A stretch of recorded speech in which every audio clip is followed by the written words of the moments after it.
mine. You got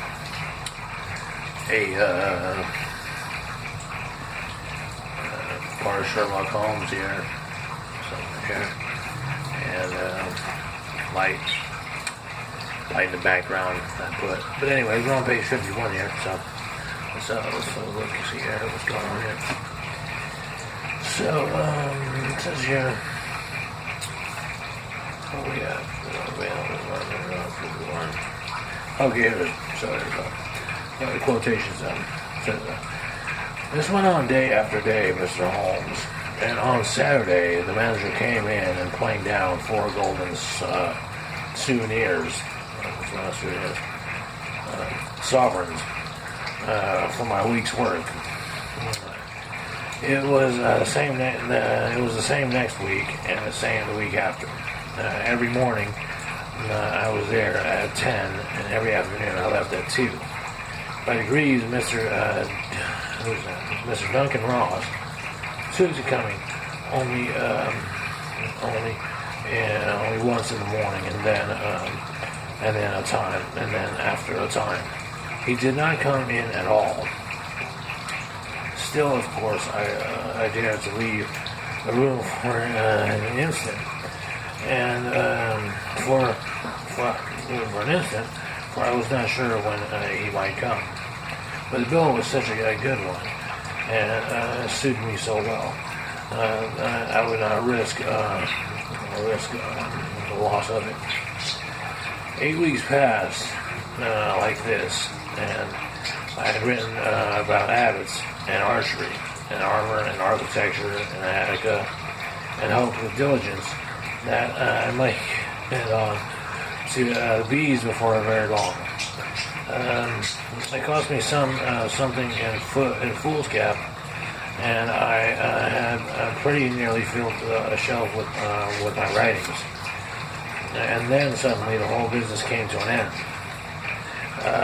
To an end? Question mark. Yes, sir.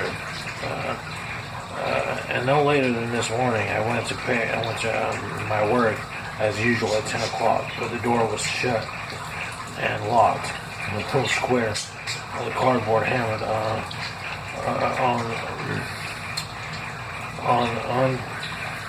onto the middle of the panel with a tack. Here it is. You can read it for yourself.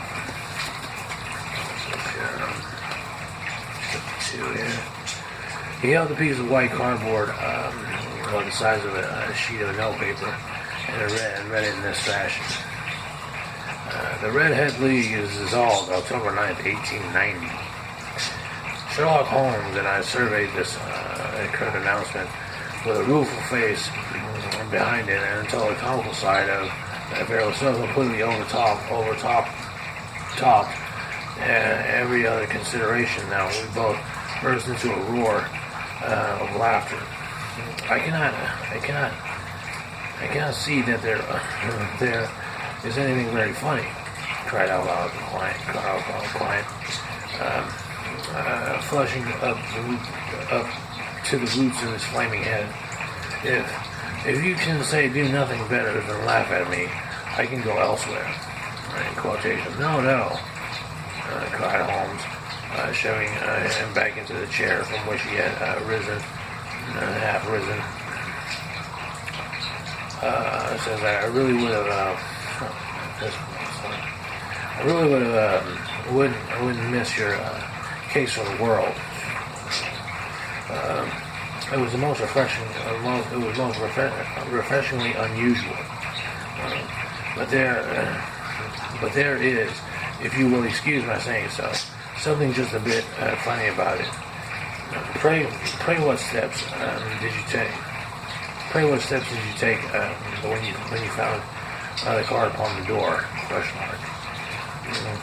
So I was staggered, sir. I did not know what to do.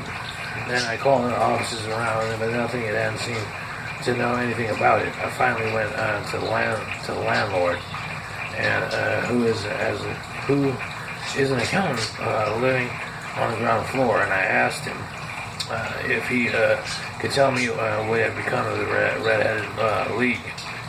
He said that he had never heard of any such body. Then I asked him who Mr. Duncan Ross was. He answered that the name was new to him. In quotation as well. I said, the gentleman at number 4. What, the red-headed man? Question mark. Yes. Oh, he said his name was William Morris. He was a solicitor was using my room as a temporary convenience until his new premises was ready. He moved out yesterday. Quote, where can I find him? Oh, at his new office. He did tell me the address. Yes, 17 King Edward Street, near St. Paul's. And we're going to stop right there on page 52.